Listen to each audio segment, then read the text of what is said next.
नमस्कार, दिन भर की हाइलाइट्स को लेकर हाजिर है सुजस आवाज राजस्थान। नमस्कार, आप सुन रहे हैं आज का सुजस पॉडकास्ट सपना और मेधा के साथ। एक नजर आज की हेडलाइंस पर। चिकित्सा मंत्री ने ली हीटवेव प्रबंधन पर उच्च स्तरीय समीक्षा बैठक, अधिकारियों को फील्ड में जाकर मॉनिटरिंग के निर्देश।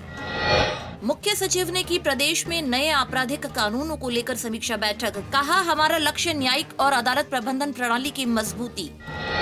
और 25 लोकसभा क्षेत्रों और बागीदौरा विधानसभा क्षेत्र के उपचुनाव के लिए 4 जून को होगी मतगणना। मतगणना स्थलों पर होंगे सुरक्षा के पुख्ता इंतजाम।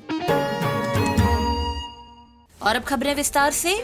चिकित्सा एवं स्वास्थ्य मंत्री गजेंद्र सिंह खेवसर ने कहा कि प्रदेश में आमजन को हीट वेव से राहत देने के लिए चिकित्सा संस्थानों में बेहतर प्रबंध सुनिश्चित किए गए हैं। विभाग का प्रयास है कि लू और तापघात से किसी व्यक्ति को तकलीफ न हो और पीड़ित रोगियों को तत्काल बेहतर उपचार उपलब्ध हो। चिकित्सा एवं स्वास्थ्य मंत्री प्रदेश में हीट वेव और मौसमी बीमारियों के प्रबंधन को लेकर उच्च स्तरीय समीक्षा बैठक को संबोधित कर रहे थे। उन्होंने निर्देश दिए कि प्राकृतिक आपदा की इस घड़ी में पूरा चिकित्सा तंत्र अलर्ट मोड और प्रोएक्टिव अप्रोच के साथ काम कर आमजन को राहत दे। उन्होंने रैपिड रिस्पांस सिस्टम के जरिए रोगियों को राहत प्रदान करने के भी निर्देश दिए। बैठक में मेडिकल कॉलेजों की ओर से हीट वेव प्रबंधन को लेकर विस्तृत प्रस्तुतिकरण दिया गया। इससे पहले चिकित्सा मंत्री ने कल भी राज्य स्तर से लेकर खंड स्तर तक अधिकारियों को फील्ड में जाकर हीट वेव प्रबंधन की सघन मॉनिटरिंग करने के निर्देश दिए थे। इस दौरान अतिरिक्त मुख्य सचिव चिकित्सा शुभ्रा सिंह ने सभी संबंधित अधिकारियों को मुख्यालय पर रहने के निर्देश दिए। केंद्र सरकार ने हाल ही में आपराधिक कानूनों में बदलाव किए हैं। 1 जुलाई से पूरे भारत में लागू होने वाले 3 नए आपराधिक कानूनों भारतीय न्याय संहिता, भारतीय नागरिक सुरक्षा संहिता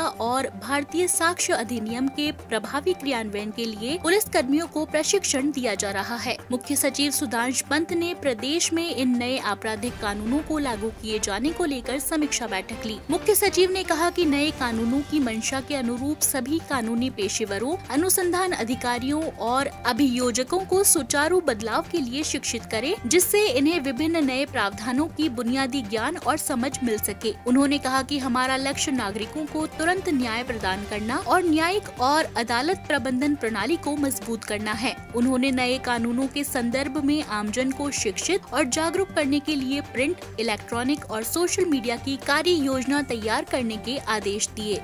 राज्य के सभी 25 लोकसभा क्षेत्रों और बागीदौरा विधानसभा क्षेत्र में हुए उपचुनाव के लिए 4 जून को मतगणना होगी। मुख्य निर्वाचन अधिकारी प्रवीण गुप्ता ने बताया कि मतगणना स्थल पर सुरक्षा व्यवस्था और मतगणना कार्य के लिए आवश्यक संसाधनों की समुचित आपूर्ति के पुख्ता इंतजाम किए गए हैं। सभी जिला निर्वाचन अधिकारियों, पुलिस आयुक्त और पुलिस अधीक्षकों को मतगणना केंद्र में सुरक्षा मापदंडों का कड़ाई से पालन करने के निर्देश दिए गए हैं। सभी मतगणना स्थलों पर त्रिस्तरीय सुरक्षा व्यवस्था होगी। सुरक्षा घेरे का पहला स्तर मतगणना परिसर और परिसर के चारों ओर 100 मीटर की परिधि से शुरू होगा। द्वितीय स्तर और मध्य घेरा मतगणना परिसर के गेट पर होगा। इसका संचालन सशस्त्र पुलिस द्वारा किया जाएगा। प्रदेश में लुप्त होती कला की विभिन्न विधाओं को पुनर्जीवित करने का अभिनव प्रयास राजस्थान ललित कला अकादमी द्वारा किया जा रहा है। अकादमी की प्रशासक डॉक्टर आरुषि मलिक ने बताया कि अकादमी समय समय पर राज्य के विभिन्न अंचलों में लुप्त होती कलाओं को दोबारा स्थापित करने और जन जन तक कला की विभिन्न विधाओं से अवगत कराने के उद्देश्य से प्रशिक्षण शिविरों का आयोजन करेगी। बूंदी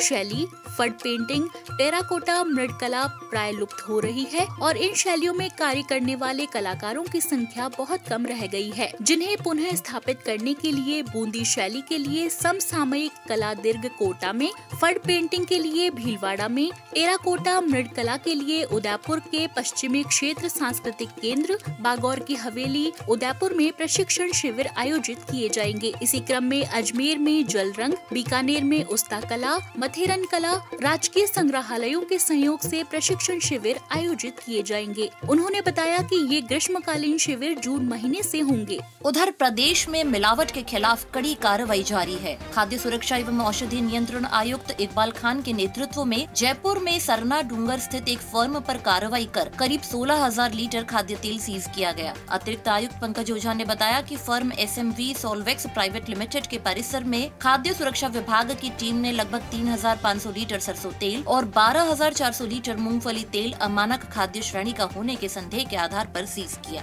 आज के बुलेटिन में फिलहाल इतना ही। कल फिर होगी आपसे मुलाकात। तब तक के लिए नमस्कार।